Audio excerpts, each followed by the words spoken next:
Hey friends, it's me again, Michael. I'm the costume director for the Dallas Theater Center. Today is going to be part 2 of our 4-part series on how to make your own mask. Alright, let's get to it. First, grab all these supplies. Your scissors, your ruler, your pencil or a pen, and some paper. On your paper, let's draw some lines. Every inch. Go in this direction, and then the other direction. Like so, like that, you'll end up with a 1-inch square grid. I have 3 patterns to share with you today. Patterns A, B, and C. Let's start with pattern A. This pattern is the average size pattern. It has a center front seam, which is this curved edge. This dotted line indicates where the nose piece will lay, and these 2 dots show us where we'll attach our closures. All right, pattern B. Pattern B is similar to pattern A in that it has a curved center front seam. This pattern also shows us, with this dotted line, where the nose piece will go, and these 2 dots showing us once again where our closures will attach. Additionally, this pattern has a pleat right here on the side, marked by these 2 lines. Pattern C is the most different of this group. This does not have a center front seam. This edge right here will be cut on the fold, and these 2 dotted lines represent darts that will sew in. This pattern also has 3 pleats on the edge. These 2 dots indicate where our closures will attach. Here are all 3 patterns next to each other so that you can better compare them. All right, let's start with pattern A. You'll notice I have my grid and my pattern piece laying on top of the grid. This will be simpler if you also label the lines on your grid. I used A through H and 1 through 9 and then 0. Notice where I have the pattern placed, this corner lines up with H4. You can mark that corner on your grid. Now what we're going to do is go around and mark every corner and every point. This corner, if you follow along line H, it is about 1/4 inch past line 8. You can make a mark there. If we come up to this corner, it is about halfway between 8 and 9 along line D. We're going to follow this curve and come up to this point. It is about on line 5, approximately 1/2 inch above line B. Now, what I want you to recognize is that your pattern does not need to be exactly like this. There is no one right way to do this. If you would like to make your pattern taller, you could do that. If you would like to make it wider, you could do that. Instead of coming to this point, you could come to this point instead and draw your line straight up to here. That will make your mask a little bit wider. I would recommend also marking some of these points throughout this curve. Again, you can eyeball this. There is no exact measurement, but make sure you get enough points that you can draw a curve in there, the same right there. Feel free to pause this video if you need some more time to work on this. And here we have pattern B. I have lined this corner up again with H4. You have the same starting place. And you'll do the same procedure with this. Move on to the next corner, to the point. This particular pattern has many more corners. You are welcome to round that out instead of using corners if you'd rather. You could easily come in and simply draw yourself a curve if you like that better. I also wanted to show you how A and B compare in size. B is significantly wider than A. When you're marking this pattern, remember to mark these notches as well. They are about 5/8 of an inch apart from each other. Like the previous pattern, feel free to pause the video if you need some more time to work on this. And here we have pattern C. This is the pattern, remember, that's remarkably different from the other 2. However, I've still begun this same corner on H4. This pattern will be a little easier to draw because it is all straight lines. There are no curves involved. Though, make sure you mark these notches for your darts. All 6 of these notches are important. And make sure that you mark a little line here for your dart. Now my pattern is bent. You see how here it's lifting up off of my grid? So what I'm going to do is take a nice little pattern weight and lay it on my pattern so that it holds it down flat to my grid so that you can see exactly where these points are landing. Okay, let's jump back to pattern A for our continued example. I have already drawn points around the pattern at the coordinating intersections. Once you've drawn a fair amount of the points, you can connect all your dots.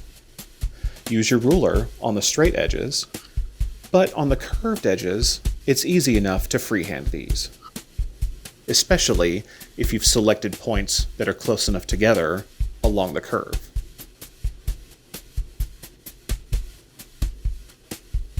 Once you've connected your dots, you will see your pattern shape that you've just drawn right on your grid.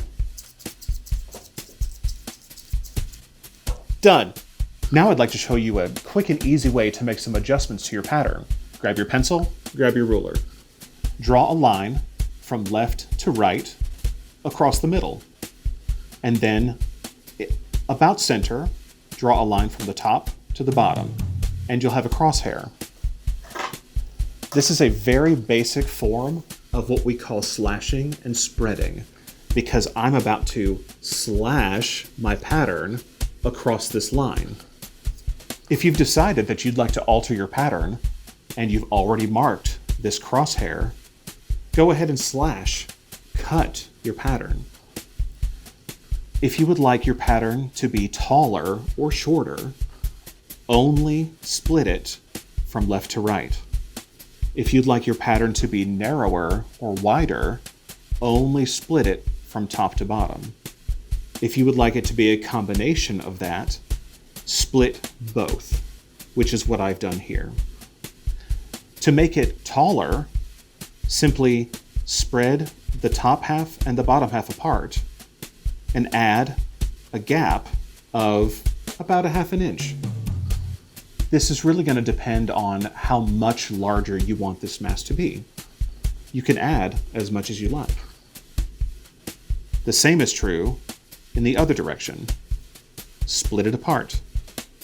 Maybe it's 1/2 inch. When you split them apart, you're going to then trace around your new shape, and it will be wider or taller than the original. The same will be true if you want it to be wider and taller. You split them all 4 apart, like that. The only strange part you'll find will be this top curve. Notice that if you were to trace along this line and keep the same arc, you're going to run into an awkward spot on this pattern piece. These 2 spots no longer line up with each other, but you have some options. You can either trace this line, create a new line, and find a happy medium between these 2, and continue your line over and taper it in slowly until it meets the line from the original pattern over here. You can also simply come down, branch off a little earlier, and meet this old point. You could do the same thing here, following the first old point and just having it curve a little lower than originally meant. This is the Bob Ross moment of this mask pattern. Where's your happy tree? Find your happy tree. They're all happy. They're all good. The same principle applies if you would like a shorter or a narrower mask. Instead of splitting them apart, you'll simply overlap them. like so. Or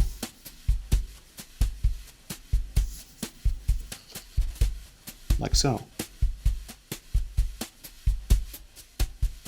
What you'll notice, once again, is that this curve doesn't want to line up all nice and pretty. So you have to choose a happy tree.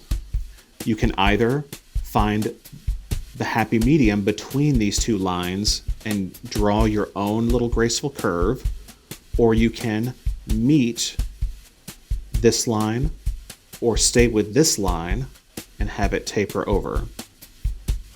Either of those ways will work.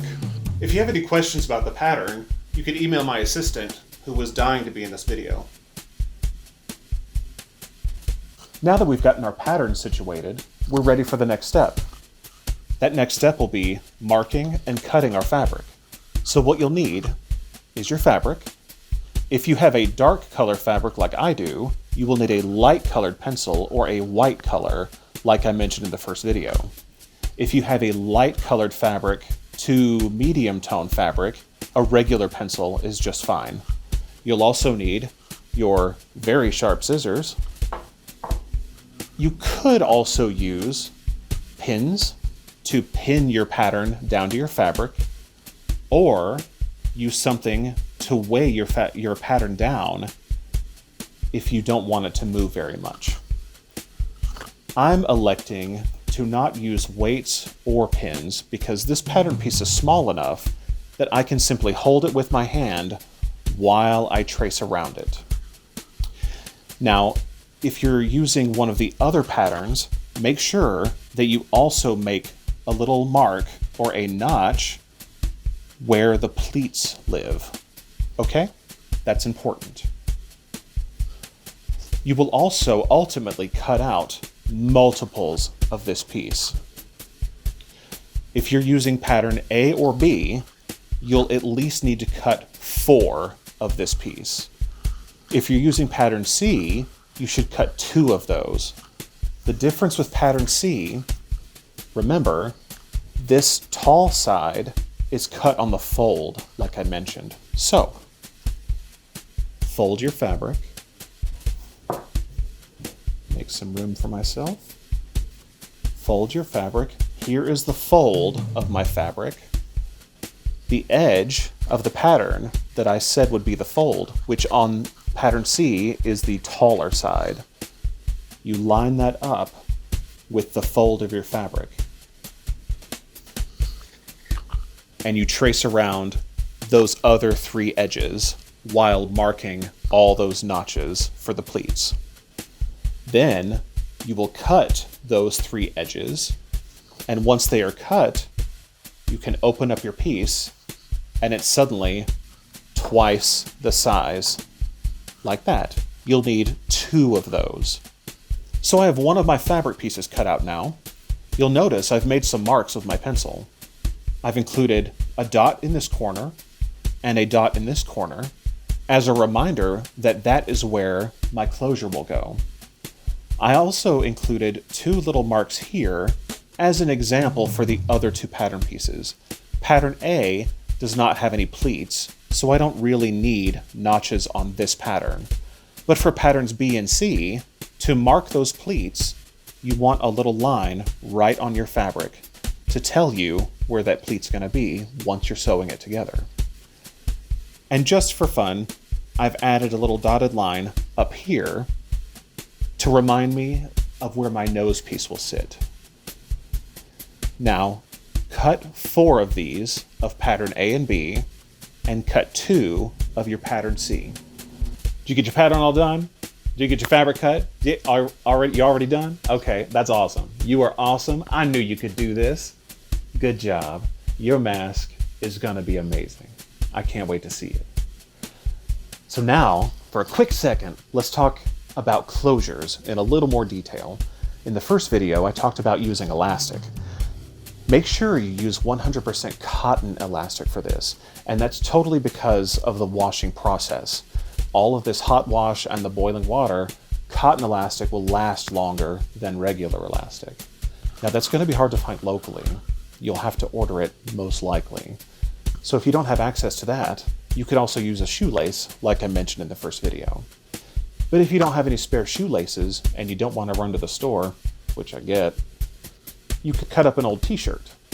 If you want to cut the t-shirt around the body, the circumference of the shirt, into little 1/2 inch, 3/4 inch wide strips, you could use these to simply attach to your mask and tie to your head. They're already soft. They'd be really comfortable, I think. And you would end up with a lot of strips from one t-shirt, so in case you're making multiple masks, or you need to replace your strips after a few weeks. And that is the conclusion of our second of 4 videos in this series. In our next video, we'll talk about sewing techniques and sewing detail that we'll use to put our mask together. Stay tuned. Bye.